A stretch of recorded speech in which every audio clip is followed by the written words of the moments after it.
बोलो बजरंग बली की जय हो।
मैं अभी दक्षिण चुकाता हूँ। मुनि अंतर ध्यान हो गए। राजा ने अपने को बेचने का निश्चय किया। तब उनके परम साथी रानी ने हाथ में महाराज मुझसे पुत्र का जन्म हो चुका है। श्रेष्ठ पुरुष स्त्री संग्रह का फल पुत्री बताते हैं। वह फल आपको मिल चुका है, अतः मुझे ही बेचकर ब्राह्मण की दक्षिणा चुका दीजिए। महारानी का वचन सुनकर राजा मूर्छित हो गए और पुनः होश आने पर विलाप करने लगे और ऐसा दुख के कारण उन्हें मूर्छित हो गए। कैसे दिन आए जो मैं तो बिक जाऊं, लेकिन मेरी पत्नी भी बिक रही है, बच्चे बिक रहे हैं। पति की इस दुरावस्था को देखकर रानी शैव्या भी मूर्छित हो गई। इसी बीच विश्वामित्र जी फिर प्रकट हो गए और जल छींटे देखकर राजा रानी को चैतन्य कर बोले, राजेंद्र, सत्य से ही सूर्य तप रहा है, सत्य पर ही पृथ्वी टिकी है, सत्य भाषण सबसे बड़ा धर्म है, अतः तुम अपने सत्य का शीघ्र पालन करो, सत्य को मत छोड़ो। देखो अब सूर्यास्त का समय होने वाला है। उधर पत्नी का आग्रह, इधर विश्वामित्र जी कड़ी चेतावनी। राजा ने विवश होकर व्याकुल चित्त से नगर के मैं जाकर नेत्रों में आंसू भरे हुए गदगद करके पत्नी को बेचने की आवाज लगाई कि भाई कोई पत्नी को ले लो। एक वृद्ध ब्राह्मण ने 500 स्वर्ण मुद्रा देकर रानी को खरीद लिया। मारी शैव्या ने हाथ जोड़कर ब्राह्मण से प्रार्थना की कि देव यथाशक्ति आपके घर की सेवा करने में मैं कभी इनकार नहीं करूंगी। मेरी 3 बातें आपको स्वीकार करनी पड़ेंगी। 3 मैं शर्त रखूंगी, उन शर्तों को आपको पालन करना होगा। एक तो यह कि मैं कभी पर पुरुष से भाषण नहीं करूंगी, किसी दूसरे पुरुष से बातचीत नहीं करूंगी, क्योंकि पति थी ना वो राजा हरिश्चंद्र सत्यवादी थे। दूसरे यह कि मैं किसी का झूठा नहीं खाऊं, क्योंकि जो संत धर्मात्मा होते हैं वो कभी खैर नौकरानी है, सेविका है तो चलो झूठा मत दे दिया। तीसरे यह कि सेवा के अतिरिक्त मैं एकांत में वास करूंगी, जब आपका काम होगा जब मैं काम करूंगी, बाकी अकेले करूंगी। ब्राह्मण ने 3 बातें स्वीकार कर ली। जिस समय ब्राह्मण रानी को लेकर चला, राजा के दुख का पारा बालक रोहित माँ कहता हुआ माँ के आंचल में छोर पकड़कर संग संग लग गया। बच्चा छोटा था तो वो भी उसके साथ माँ के संग लग गया। ब्राह्मण ने बालक को बहुत दुत्कारा।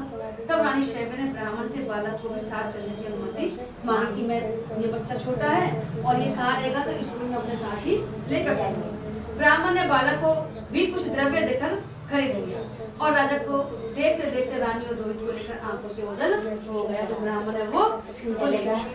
राजा दुख से अत्यंत कातर हो रहे थे। तब तक विश्वामित्र जी आ चुके। मेरी दक्षिणा राजा ने प्राप्त धन मुनि के हवाले किया और शेष के लिए कुछ कारण प्रतीक्षा की प्रार्थना कि जितना धन आया वो राजा ने मुनि को दे दिया ताकि वो कुछ समय के लिए आप प्रतीक्षा कीजिए। फिर राजा ने अपने को बेचने की आवाज लगाई कि भाई अब वो अभी तो बिक गई, अब मैं भी तैयार हूँ जिस समय मुनि का वो दे सकूं दक्षिणा। उसी समय धर्म तो परीक्षा ले रहे ना, धर्म चांडाल का रूप धारण कर यानी कि हरिजन का रूप धारण करके राजा के सम्मुख प्रस्तुत हुए और अभियुक्त धन देकर राजा को खरीदने के लिए तैयार हो गए। जब राजा को यह पता चला कि ये चांडाल है तो वह किंग करते विमूढ़ हो गए कि अब मैं क्या करूं। भाई कोई भी खरीद सके, वस्तु है अब है और अपन आवाज लगा रहा जरूर ब्राह्मण ही खरीदे, कोई भी खरीद सकता है। तो इनको एक चांडाल ने खरीदा। अब राजा बड़ा आश्चर्य में हो गया कि मैं चांडाल के कैसे करूं, लेकिन फिर बिक गया तो बिक गया, कोई काट नहीं पहुंचा।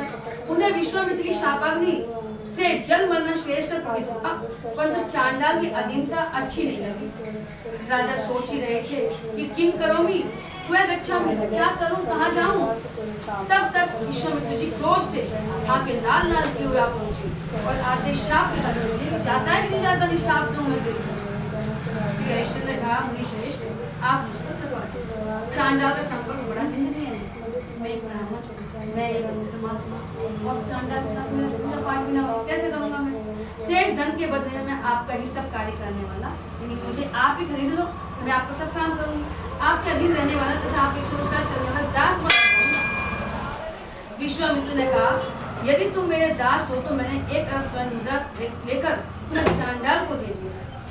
यदि तुम मेरे दास ही बन रहे हो तो मैंने चांडाल से 1 अरब स्वर्ण मुद्रा ले लिया, तुमको चांडाल को बेच दिया मैंने। अब तुम उसके दास हो गए। जब तुम मेरे हो गए तो मैं कुछ भी कर सकता हूँ, किसी को भी बेच सकता हूँ मैं भी। तो मैंने चांडाल को बेच दिया। चांडाल ने मुनि को धन देकर राजा को अपने अधीन कर दिया।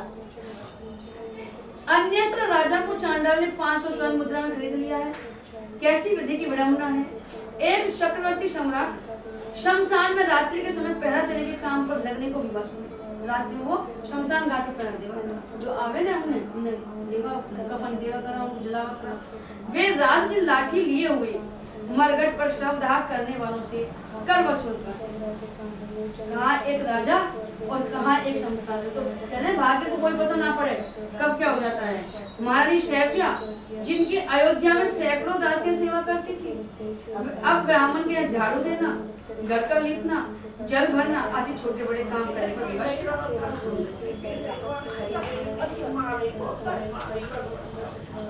अब अपन थोड़ा सा मम्मी करवा लग जाए पीछे कैसे भागे आज तो वो आ जाए तो अपन दो चिल्ला वाला जाए। और ये एक राजा जो अरबों की संपत्ति और छोड़कर दूसरा घर का काम करना। राजकुमार रोहित को भी पुष्प चयन आदि सेवाएं करनी पड़ी। रोहित को अभी विश्वामित्र को विश्राम सागर में आया कि चांडाल के आगे से हरिश्चंद्र कई नालों में जल भी भरते थे। विश्वामित्र क्या करते, जय सिया राम भाई साहब, आकर उन नालों को फोड़ देते। नाल बनी रही ना पीठ पीवा पानी, जल भरा करा और परीक्षा लेवा के हमारे विश्वामित्र जी ने फोड़ जावा करा, सब जल बह जाता, जिससे चांडाल और चांडाली हरिश्चंद्र से बहुत झगड़े तिरस्कार कर। वो एक तो चांडाल का नौकरी करना और फिर वो लड़ाई झगड़ा मिलता रहेगा हरिश्चंद्र का।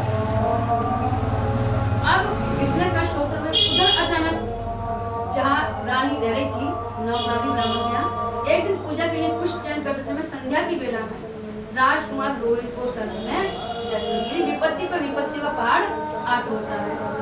यह भी मुनि की माया ही थी।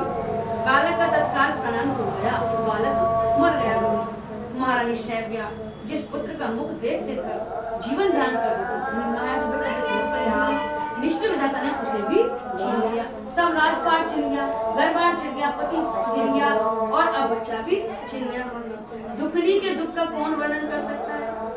कोई नहीं कर सकता। रात्रि का घोर अंधकार, आकाश मेघों से आच्छादित, रानी शैव्या अकेली पुत्र का शव लिए रोती बिलखती शमशान पहुंची।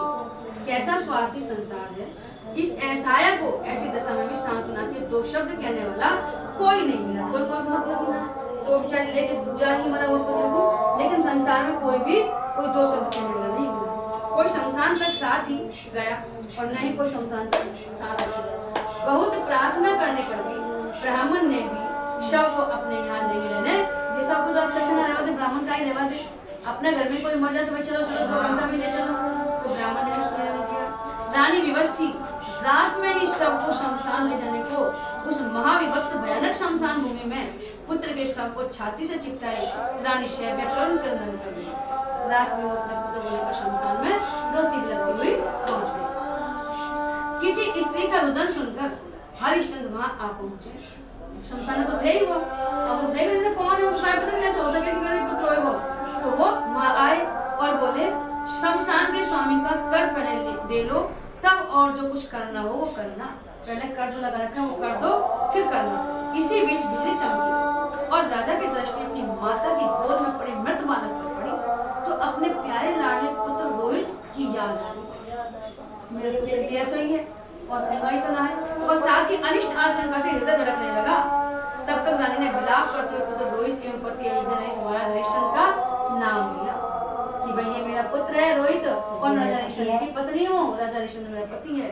जिसे सुनकर राजा के ऊपर मानो वज्रपात आ गिरा। बिका तो कोई बात ना है, और वो जिंदा ही ना रहा, बड़ी परेशानी।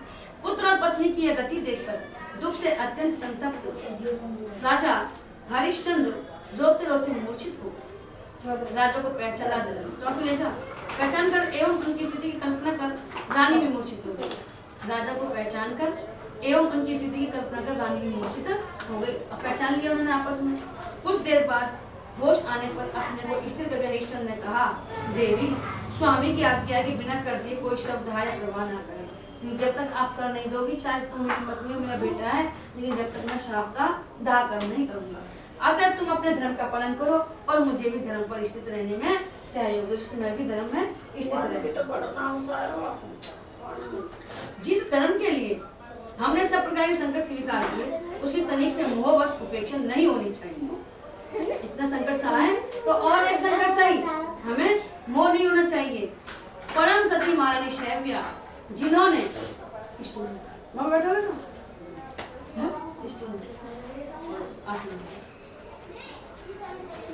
परम सती महारानी शैव्या, जिन्होंने सदा सर्वदा पति के धर्म पालन में सहयोग दिया है, भला आज वह कैसे पति के वचनों का आदर नहीं करती। स्त्री थी तो वो कैसे आदर नहीं करती।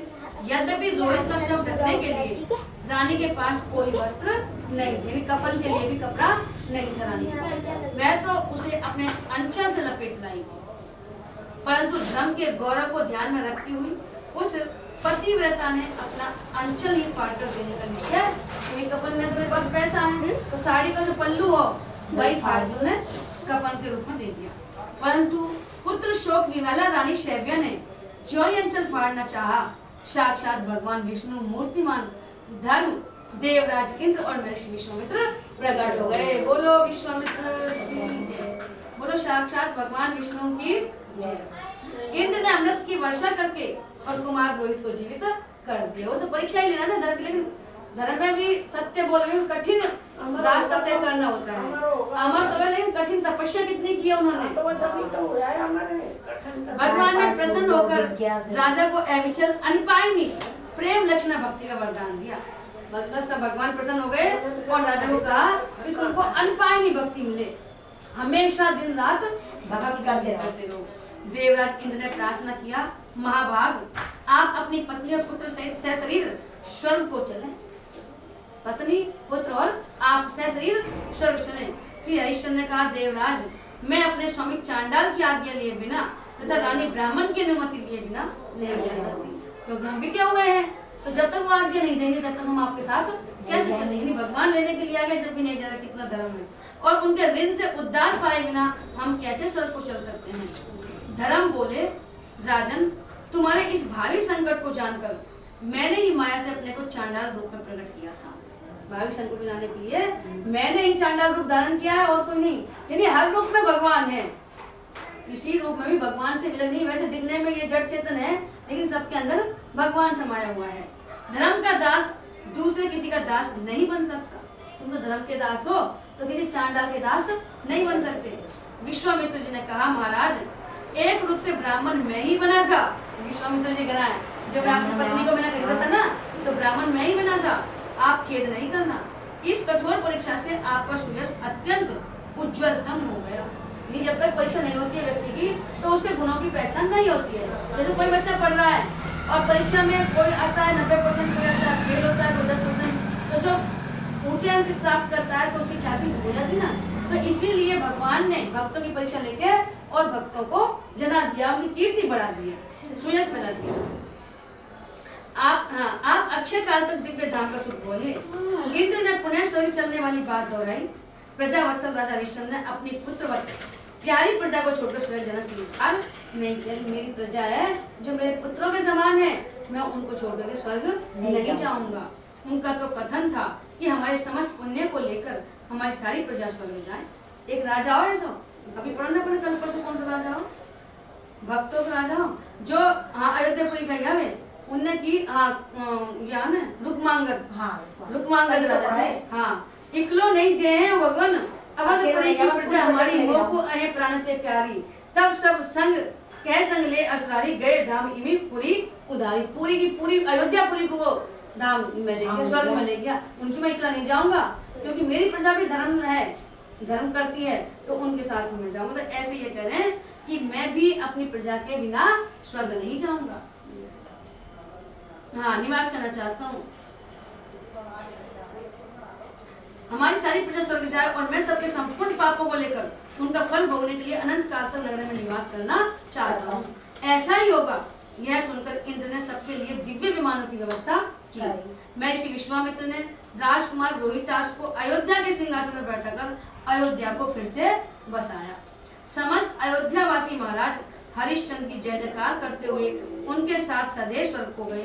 तभी तो कहा गया है नहीं सत्यात्परो धर्म है। श्री रूपकला जी कृत श्री भक्तमाल के भक्ति सुधा स्वाद तिलक में ऐसा वर्णन आया है कि राजा हरिश्चंद्र ने रानी के वस्त्र में से आधा फड़वा करके ले ही लिया, अपना धर्म न छोड़ा। इंद्र तथा विश्वामित्र ने जब राजा को इस प्रकार दृढ़ पाया तो दूसरी चाल चली। काशी नरेश के पुत्र को मारकर और हरिश्चंद्र जी की सर्वथा निर्दोष पत्नी को डाकनी बताकर बालक की मृत्यु का कलंक उस पर लगाया। काशी नरेश ने राजा हरिश्चंद्र को ही रानी को मार डालने की आज्ञा दी। इस अंतिम परीक्षा में भी श्री हरि कृपा से उत्तीर्ण धर्मात्मा राजा ने जो ही रानी के वध के लिए शस्त्र उठाया त्यों ही सूर्य भगवान ने प्रसन्न होकर निजकुल भूषण राजा हरिश्चंद्र की जय बोलते हुए पुष्प वृष्टि की। इंद्र आदि देवताओं ने भी फूल बरसाए और आगे वैसा ही है। श्री सूरत नाम के दो भक्त हो गए।